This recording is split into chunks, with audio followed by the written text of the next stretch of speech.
Welcome sa ECP.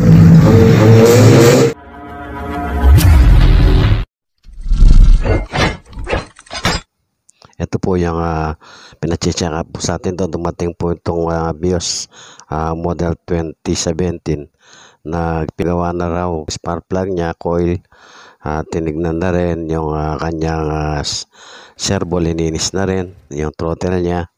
Ngayon ito po medyo may pitik po siyang konti.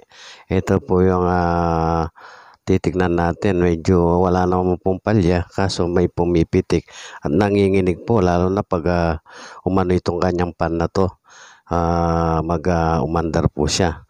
Kaya ito po yung titignan natin ngayon. Medyo mahirap na trouble po to. Ito po konting tips lang po, yung pong pan na yan. Tingnan nyo po, yung ang pan na yan, kumukonekta rito sa kanyang RPM. Tingnan nyo po, pumipitik itong RPM kapag nag-automatic itong pan. Tingnan nyo po itong RPM niya. RPM niya, tingnan nyo mabuti. Ayan po. Ayan po pumipitik. Pag pumipitik po ganyan, tumaas, ibig sabihin gumana yung kanyang pan na malakas.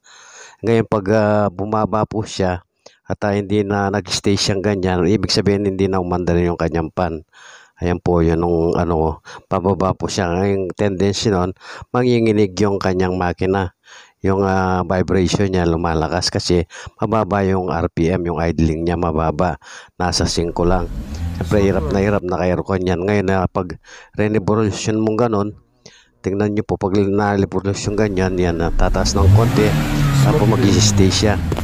Tapos yung takbo ng RPM niya, hindi ka isang agod pa. Yan na todo, bumaba ng todo siya. Kaya nanginginig po yung lalo na po pag yung kanyang aircon, yung aircon niya po, sinwitch mo, manginginig talaga. Yan po, tumaas ng konti, tas bababa po siya. At hindi, ayan po, pag in-aircon na ganon, ayan po, tataas ng konti. Yan, dapat ganyan po, umaandar po yung kanyang pan na yan. Yung pan ng aircon umaandar, tapos biglang bababa, manginginig siya. Kasi uminto yung pan yan pag ganon. Kasi mabigat po itong pan na to. Siyempre, pag nag-load, ayun po, tapos pag tumas pong ganyan, iikot ng mabilis yung pan yan. Ibig sabihin po may problema dyan po, yung problema ang hahanapin natin ngayon, yung ganyan na vibration. Sa makina po, pag revolution natin, nakita nyo kanina, pag revolution natin, ayan po, maganda niya pag umaandar yung pan niyang mabilis. Pag mabagal naman, ganyan yung andar niya. Ayan po yung kanina, nakita nyo yan, pag revolution natin, okay naman po, wala pong palya, walang nagre-rev naman po.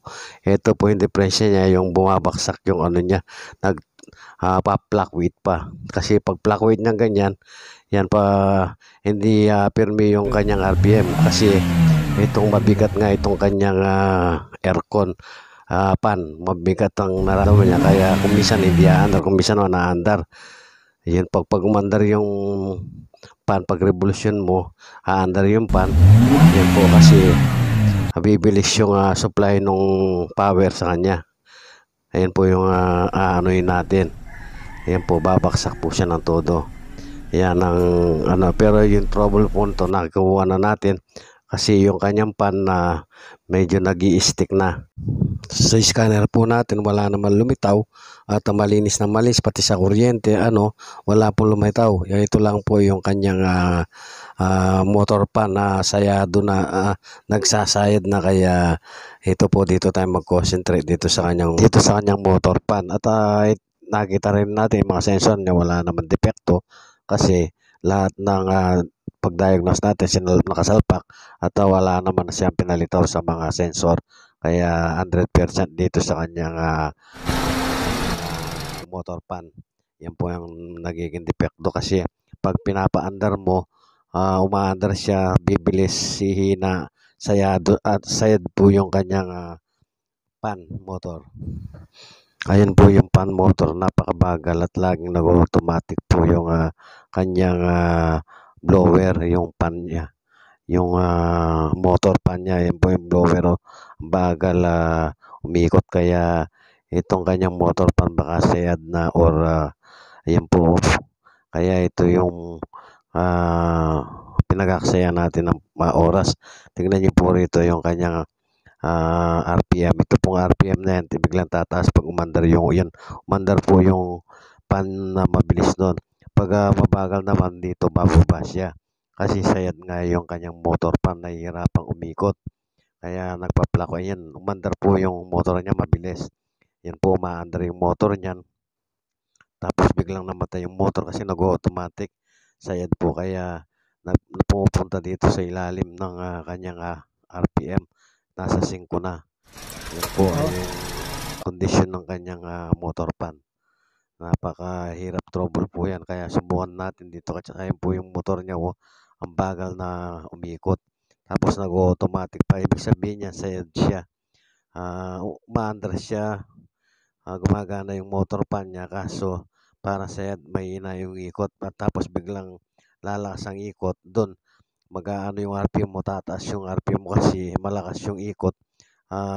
Mawawala yung vibration. Gaganda yung takbo ng motor mo at hindi hirap yung magana kaya gumaganda. Kaya dito sa relay naman, titignan din po natin itong relay na to. Baka nandito lang mahina yung relay. Siyempre pag mahina yung relay, mahina yung supply ng yan po, sasalpak natin yung isang relay. Titignan natin kung gaganda yung takbo ng motor. Ayan po yung tignan natin ang resulta ng relay na yan kasi pinalitan tong relay na yan.